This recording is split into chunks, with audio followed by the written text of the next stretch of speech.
Rey took the Falcon out of hyperspace just outside the battle over Coruscant. The goal was to draw as much attention as possible towards them and away from Poe's X-Wing, which drops out of hyperspace just after the Falcon does. Master Skywalker, I think we are going to need more firepower than the forward guns.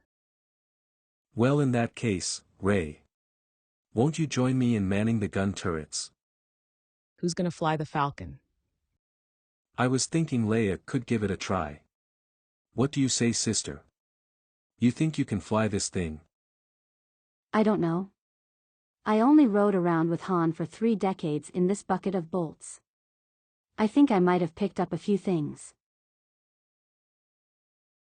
Poe Dameron exits hyperspace with a full view of his target. Unfortunately, the full might of the remnant fleet was between him and said target. I hope hyperspace was an enjoyable ride, because it's about to get bumpy. It was great. Nothing more enjoyable than having Maz's goggles shoved into my jaw for hours while having nothing to look at. But we are packed in here so tight that I don't think bumps are going to matter.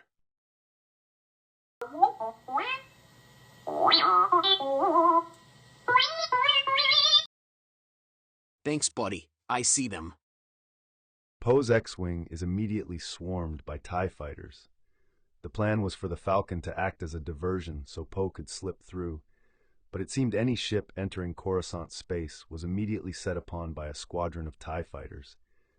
Even Luke Skywalker, with his decades of combat experience, hasn't seen anything close to the armada that Snoke has put together. So Leia stays with Poe. The plan won't work if they are destroyed before they can even make atmosphere, She tells Luke and Rey, and the three shift their strategy to defending Poe's X-Wing without making it look like they were defending Poe's X-Wing.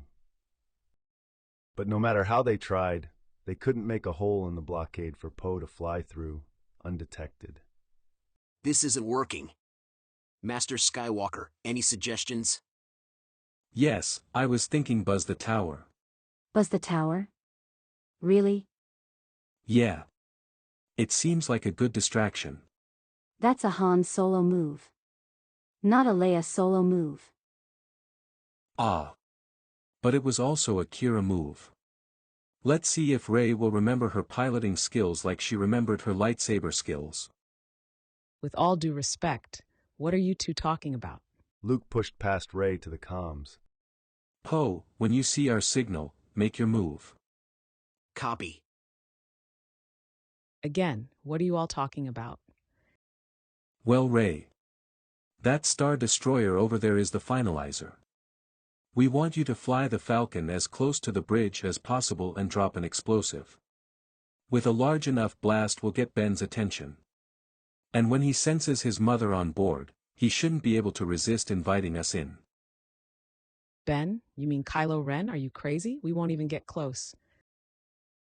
Have faith in your skills, Rey. And have faith in the Force. You will do fine. Okay, here goes nothing. I've got a bad feeling about this. Kylo Ren stood motionless as he watched the Millennium Falcon destroy part of his bridge. Even as fires erupted around him, Kylo just watched, like he had been watching from the moment the Falcon left hyperspace. It shone like a beacon in the Force, a bright light that caused every emotion to flood his brain all at once. He couldn't ignore his uncle, his mother, or her any longer. His next test had arrived. Admiral Hux, order all TIE fighters in our command to herd the Millennium Falcon into Hangar 49. The Falcon is not to be destroyed. I want to have a chat with its occupants. Is that wise, sir? Pulling our fighters out of the battle will have a negative effect. Not to mention the occupants of that freighter most likely swing a lightsaber and are a little upset about the demise of its previous owner. Kylo Ren said nothing and just stared at Admiral Hux through his helmet. All I am saying is, letting Luke Skywalker loose and unchecked in our Star Destroyer is a bad idea. Good thing I have no intention of leaving him unchecked. Your plan is working, Master Skywalker. The TIE fighters in the area have all been diverted to stopping us, but they aren't shooting at us, only around us. They are hurting us. My son probably wants to see his dear mother. And run his lightsaber through you. I'm sorry. That was cruel. What do you mean they're hurting us? I think she means they want us to enter that hangar down there. That seems like an obvious trap. It sure does. What do we do? We spring the trap. Poe wasted no time. The second the TIE fighters broke off their attack, he flew his X-Wing as close to the nearest Star Destroyer as he could. The TIE fighters may not be an issue any longer, but the turbo cannons on the larger vessels were still shooting down fighters.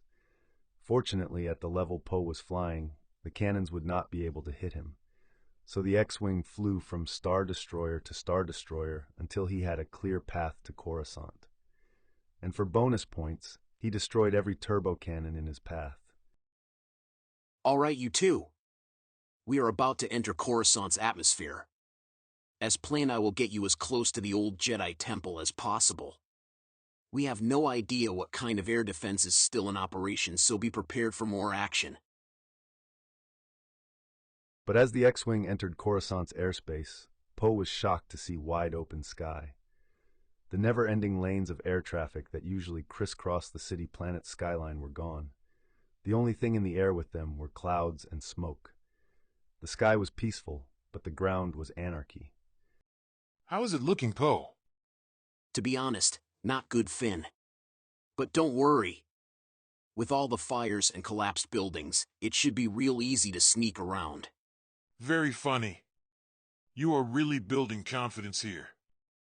Just trying a little levity. But seriously, I will be close by. Hit your beacon the moment you complete your mission. It'll be there to extract you before you know it. May the Force be with the both of you. And with that, Poe released the escape pod and headed out of Coruscant's atmosphere.